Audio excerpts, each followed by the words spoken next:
Dagdag sa listahan ng mga pangmalakasang tourist destination sa Mindanao ang Lake Cartagena sa Baganga, Davao Oriental. Pero hindi raw ito isang lawa, kundi posibleng isang blue hole. G tayo dyan sa report ni Mariz Umali. Sa gitna ng luntian at matatayog na puno, nagkukubli ang nakabibighaning tidal creek na ito, mas kilala bilang Lake Cartagena o ang dating Lake Carolina.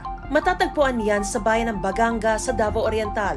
Lake Cartagena is very enchanting. It has a deep blue color water and very cold water din. Wala masyadong turista na pumupunta. Very underrated siya kumbaga. Posible ring isa itong blue hole o yung anyong tubig na sobrang lalim at dilim na konektado sa mas malaki pang anyong tubig.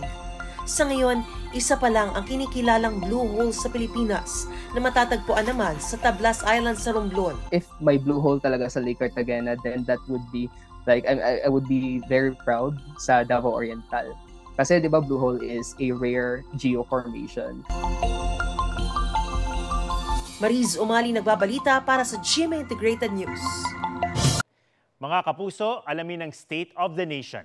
Mag-subscribe sa GMA Integrated News sa YouTube.